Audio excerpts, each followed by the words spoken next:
নতুন জায়গায় ঘুরে বেড়ানোর আনন্দ কিংবা অনেক দিন যাওয়া হয়নি, অথচ এই মাটির ধুলাবালি গায়ে এখনো মায়ায় লেপ্টে আছে। হ্যাঁ, বলছিলাম ছাতক থানার ঐতিহ্যবাহী ধনপুরের কথা, যে গ্রামের সরপঞ্চ শ্রী নরেন্দ্র কুমার দাস এতদ অঞ্চলের সামাজিক শান্তি শৃঙ্খলা ধরে রেখেছিলেন দীর্ঘ সময়কাল। সরল যুগের সুখ দুঃখ বলার জায়গা ছিল এটি। তার সন্তানদ্বয় যুগের তালে প্রতিষ্ঠিত হয়েছেন। বড় ছেলে দীপক রঞ্জন দাস সন্তানদের যশ সম্মানের জায়গায় পৌঁছে দিয়েছেন, মানুষের মতো মানুষ করে গড়ে তোলেন। গ্রামের বাড়িতে আগের ঘরগুলো এখন টিকে থাকার কথা নয়। এক সন্তান সিলেটের সর্বজন পরিচিত স্থপতি রাজন দাস, যার হাতে গড়া বাংলাদেশের একমাত্র শহীদ মিনার লিডিং ইউনিভার্সিটি বিশ্বনাথ ক্যাম্পাসে বিশ্বের 21টি ভাষার সমন্বয়ে তৈরি করা হয়েছে। এক নজরে দাঁড়িয়ে দেখতে যে কারো মন চায়। তার নকশায় বানানো বাড়ির নতুন ঘর দেখতে যাই বড় ছেলে উপপরিচালক সিলেট বিভাগীয় সমাজসেবা অফিস বাই নিবাস রঞ্জন দাসের আমন্ত্রণে সিলেট থেকে আমরা বেশ কয়েকজন সিনিয়র জুনিয়র বন্ধু বান্ধব আত্মীয় স্বজন মিলে ঐতিহ্যবাহী চেঁচান গ্রামের ভিতর দিয়ে গানুলা নদীর খেয়াঘাটে পৌঁছি। এই নদী নিয়ে কত স্মৃতি, শৈশব কৈশোর যেন লেপ্টে আছে।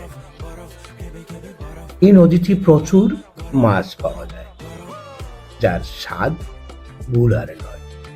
আগের মতো এখন আর ততটা পাওয়া যায় না। প্রবীণদের কাছ থেকে শোনা কথা, একসময় বড় বড় রুই, কাতলা, মৃগেল, বোয়াল ও নান্দিনা মাছ পাওয়া যেত।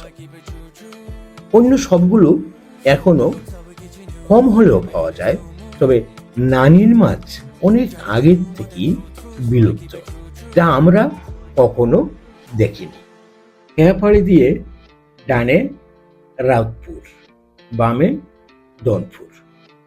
অনেক দিন পর এই গ্রামে আসা, অনেক স্মৃতিমাখা গ্রাম।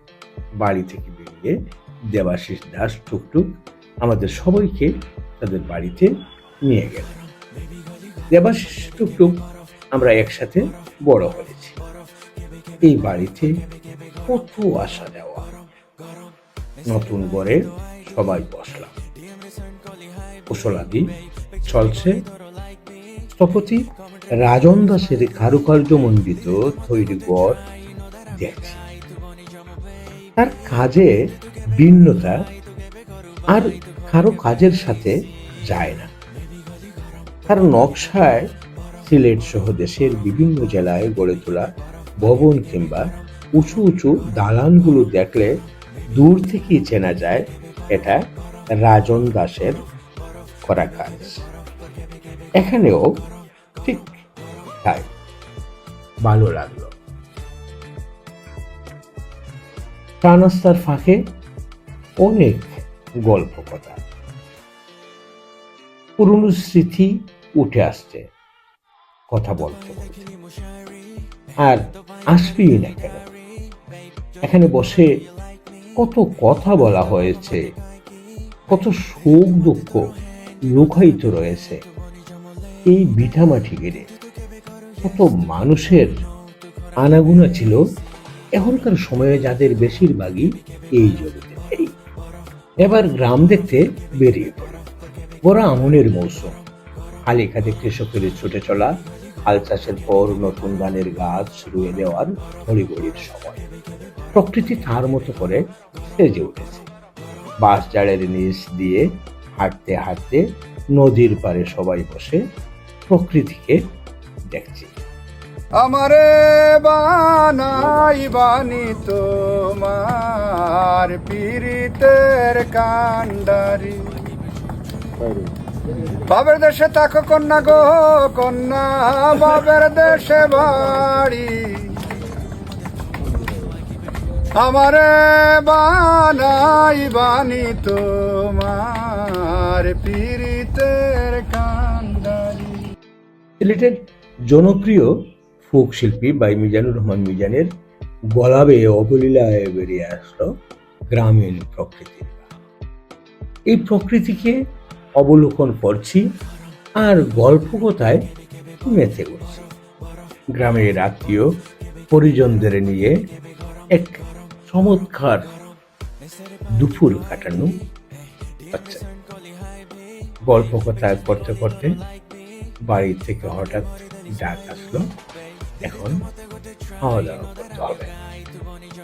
আমরা আড্ডা সাঙ্গ করে ধীরে ধীরে বাড়ির দিকে রওনা দিলাম। সেখানে যেয়ে খাবার টেবিলে অনেক খাবার গুনে গুনে শেষ করা যাচ্ছে। একটার পর একটা হাতে দেয়া হচ্ছে আর আমরা খাচ্ছি। আজকের এই আতিথেয়তা যেন ভুলার নয়। খাওয়া দাওয়ার শেষে মিজান মাঝি বাইরে